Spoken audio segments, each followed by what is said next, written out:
Hello guys, so welcome to this first video in a series of videos I'm intending to do on Mega Drive modifications. So let's take a look at this system, which I've already done the modifications on, that I will be covering in this video series. And I'm just going to give you a quick overview of them and what their benefits are, etc. The one thing I would say is, if you've got a Mega Drive sitting around at home and you want it modified, or there's something you want specifically done to it, don't be afraid to grab yourself a soldering iron and the bits and pieces that you're going to need to do these mods, basically, because I'm not exactly an expert at this. I don't really do modifications that often, and to be honest, unless you really are clumsy or impatient, it's very difficult to mess these mods up. Basically, it is really difficult, I think, to actually do something stupid. So bear that in mind. That's one of the reasons why I'm doing these videos, is basically because I've watched other people do modifications on YouTube. I thought, what, I'm going to give that a go.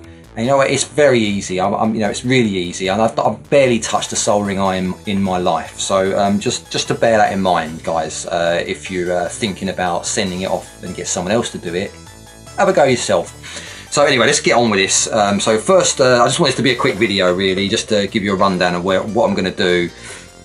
And later on this week, I'll be releasing the first video, which will be the stereo modification. So on the topic of the stereo modification, this is it basically. Just two phonos coming out the back of the system, which is literally just two cables running under the motherboard and down, to this area here, where the output is for this volume knob. To be honest, the hardest part of all these mods is finding somewhere to mount your switches and phonos, etc. Because each Mega Drive is different. There are different revisions on the motherboard.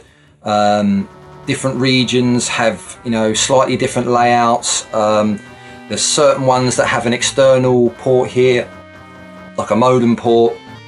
Some that don't have it. So this one didn't have the modem port, basically. So I had a perfect space here. Well, originally I thought I had a perfect space here to mount this stuff, but when I got the system open, the RF modulator is massive. It literally comes all the way out here and covers a huge area. And I decided the RF modulator is useless these days. No one is going to really use an RF modulator unless that's your only option, if you don't have RGB television or anything like that. So I literally desoldered that and just pulled it off, and it gave me loads of space on this system. But anyway, I'm rambling on a little bit there. So yeah, obviously the first mod I'm going to be covering, so that'll be the next video, is going to be the Phono stereo outputs. Really, the reason for doing the stereo mod is that the RGB DIN socket doesn't output in stereo. So I don't know, maybe you've got a good TV with a sound system attached to that TV perhaps, and you want stereo sound out of your Mega Drive through it.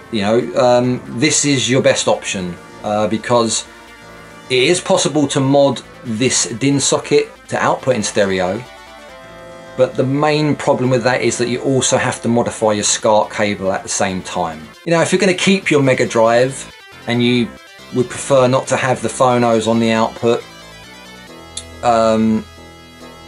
then maybe it's worth doing that. But personally for me, I just think that is too much of a modification. If you're going to sell the Mega Drive on and the SCART cable breaks, and someone tries to replace the SCART cable and they don't realise that this area has been modified, there's no visual cue as to this area the system has been modified. So they might plug things in and think, well, what's going on? Yeah. So I would leave that alone personally, unless you're obviously definitely going to keep the Mega Drive. But anyway, so basically that's the whole point of doing the stereo mod. And yeah, like I said, I think the stereo mod is actually the volume is actually controlled by the volume knob because of the way it's set up. So that's quite handy in a way. So next will be this switch here. which controls the region of the system. This very simple mod, 3 wires attached to the motherboard, and then attached to this single pole double throw switch, which is an on, off, on switch. So in the middle there's actually no connections. Well, I'll explain that in the video later on, but basically if you there's some jumpers on the Mega Drive, and if you take all the jumpers off, the system defaults to 60 Hertz English, which is the US region. So that's what this is in the center here. The center position is basically no jumpers connected, and the system goes to 60 Hertz English.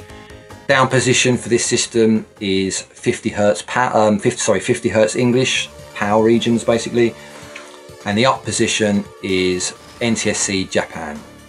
And then the last mod that I'm going to be covering, which is a 2-part mod really, because it requires it requires 2 areas of the machine to be changed if you want to do it. I mean, you don't have to do it in 2 parts. So let me just quickly run this down. So this switch will control the speed of your CPU. It's basically an overclock mod, so it will take you from the stock position, which is down on this Mega Drive. The down position is 7 megahertz.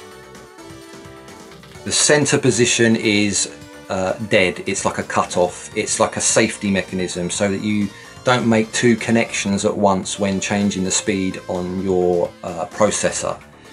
So, you know, as you're flicking a switch from 7 to the overclock state, you're not going to short anything out. And the up position, the overclock state, is 10 megahertz.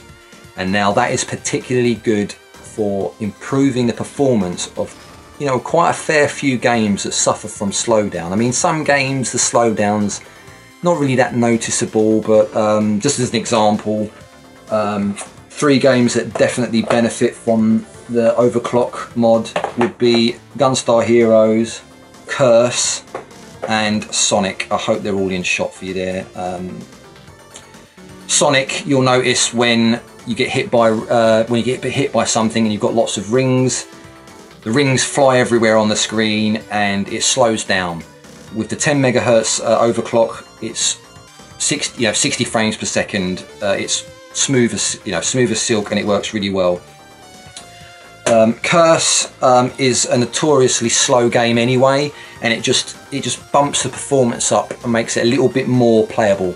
So that's really cool, and it's a great reason to do this mod. Although, you know, this mod is probably the most difficult of the lot, because it is quite finicky. It's quite you know, you have to get your cables the right length and all that type of stuff. You know, and if you don't do the mod properly, you will get glitching and problems with your games in 10 megahertz.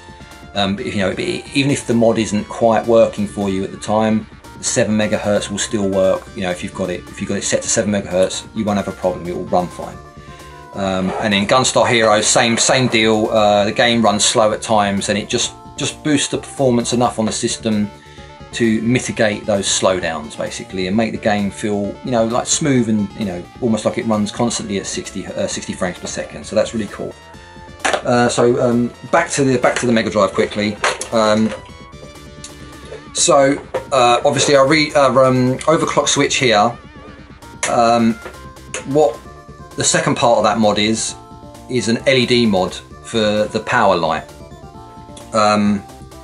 What I wanted basically is, when I turn my system on, I wanted to know where I'd left it. Say I hadn't turned it on for a few weeks or something. I wanted to know I wanted to know what speed my Mega Drive's running in basically. So if I just connect a power cable for you quickly and show you.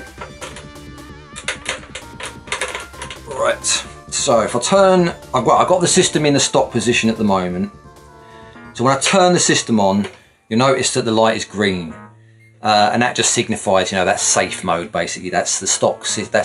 You know, green, safe, blah de blah. It's safe to cross the road, folks. The middle position is basically is off. It shows you that the system's disengaged, so the system will crash, and you'll have to turn it off and on again, even though there's no light indications. And then finally, the overclock position is red. So that's just to signify, you know, your system's running hotter basically. So yeah, green, off, and red. Those are the three LED positions with the overclock switch. So that gets a little bit more irritating in terms of what you have to do here to get the LED to fit. All the wiring involved, there's a lot of wires involved in that, so that is just a little bit more tricky. So you can do the overclock mod without the LED mod if you would like to, and it's pretty simple. You just cut out the LED phase of the mod video, and you know, I will do later on. So anyway, that's basically it.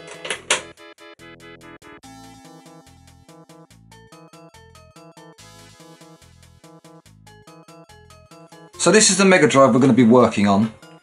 I've marked out exactly where I want my mods to go. So these are going to be my two audio positions, and then these are going to be my two switches. This big red line here is like where behind the plastic there's a bit of thick plastic that you can't really drill through. So you know, the switches fit nicely either side of that. So reason I'm not going to put them down here is because this is a high definition graphics model.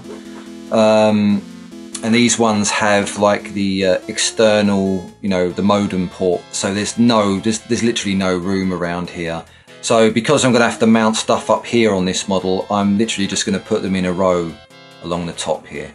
So it'll be on this top bit of plastic rather than the bottom section. So let's get this to pieces, and then we'll just have a look at, you know, what's inside, and because obviously we need to know what model the motherboard is, etc. So let's get this taken to pieces.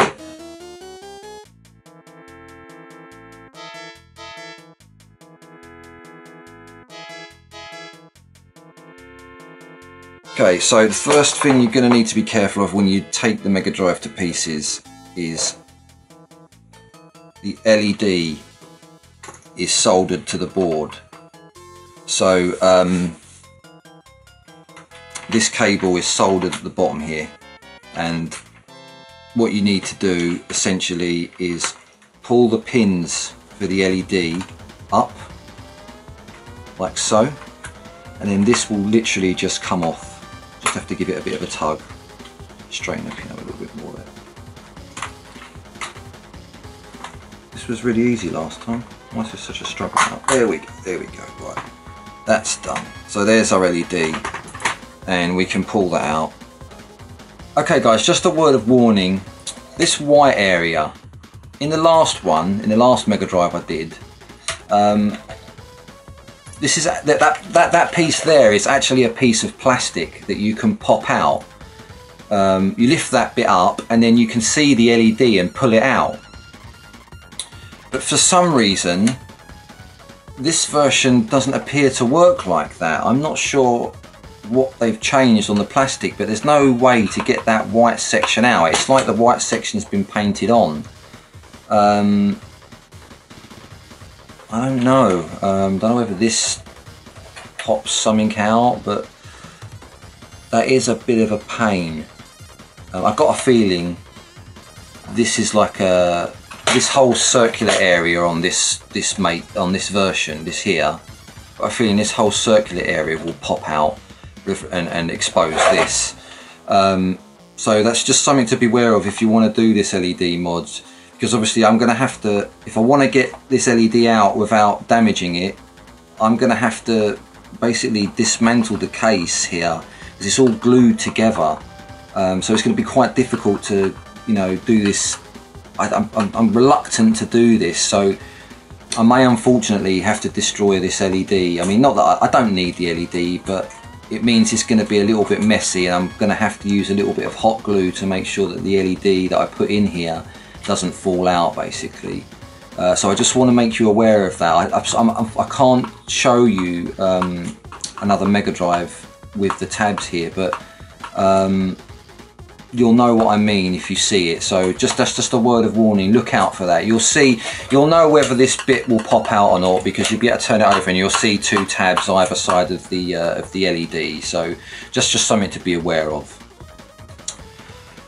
Okay guys, so we got our top off, and we've hit a couple of snags there, but you know, we've got our positioning there, so that's all done. We don't need the top bit for now. What we really need to do is we need to get this board out. And I'm sorry if this RF shielding causes a glare, so I'm going to get this off as quickly as possible. So you've just got screws around the motherboard, and you just need to pull them out. You just need to get them out of there. So I'm quickly going to pull this RF shielding out, and then I'll explain some more.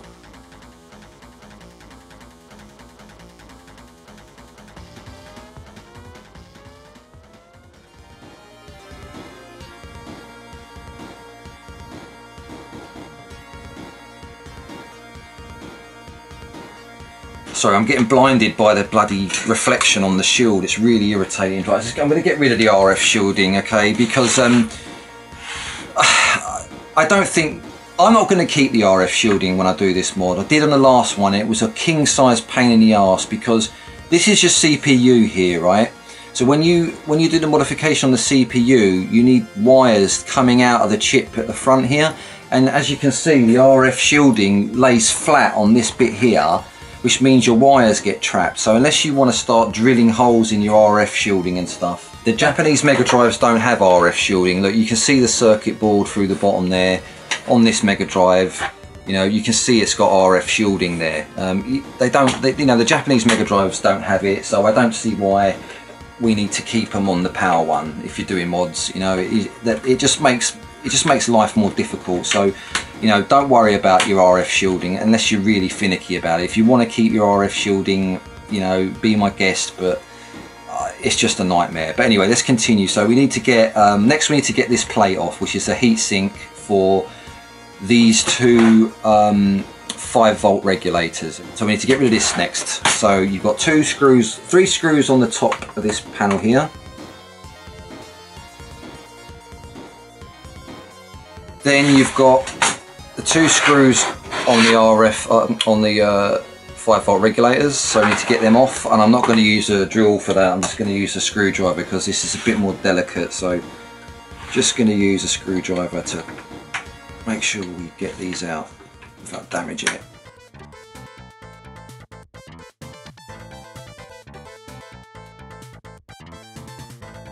Right, so pretty much that's your power thing. That you could just pop that off there, you know, that comes loose, that's easy.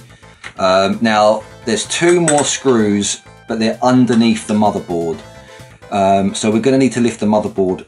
Essentially, that's what we want to do anyway. We want to clear the motherboard from the plastic casing, because when we start doing the modifications, you know, we're going to need to drill the plastic, and it's best to remove the motherboard, put the case back together so you can drill into the case, which will be much more sturdy with 2 pieces put together rather than trying to drill into the top on its own. So what we need to do is we need to remove these 2 screws from the cartridge slot here. Now this should just pop out, so lift it up, so you pull the back out first, and then because you've got your 2 joypad controllers lodged in those gaps, pull this pull this sound thing off its seating, pull the motherboard from the back, and then push it forwards to get it loose, and there we go, it pops off. Yeah, right, so there we go. More RF shielding. Actually,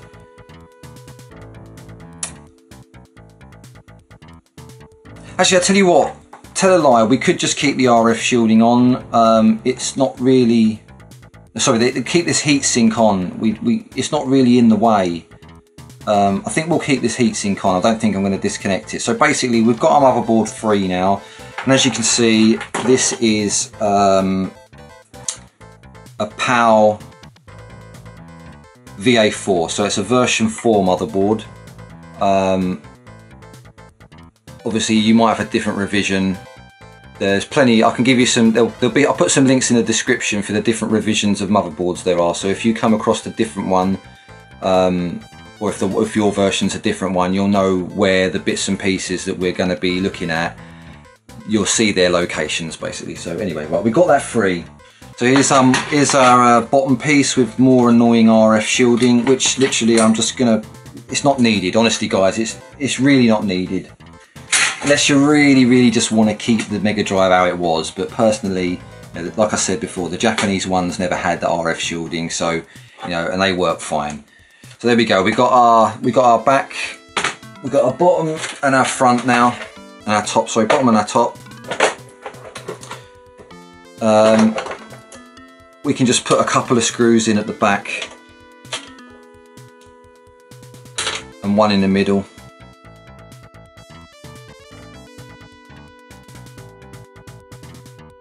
And there we go guys, so basically now we're ready to drill our holes for our mods. So I'll leave the video here for you guys. This is the, so when we move on to part 2, we're going to use these 2 slots here, which we're going to be, we'll do the audio mod first, because for the audio mod you've got to go on the underside of the board down to this area here, and you've got to solder to these 3 pins here. Basically there's 3 pins here you've got to solder to, so you'll solder here, and we need to run the wires underneath the board. And so if the jack's down here, the jack's down here, and you're going to be soldering under the board, we're either going to need to run the wires, you know, diagonally straight under basically, and we can pop out somewhere like maybe there, or just underneath this part of the board, and then to our 2 jacks which will be there. Anyway, so we'll move on to part 2 later, so I'll see you guys later. This is the end of this one, and I'll catch you later.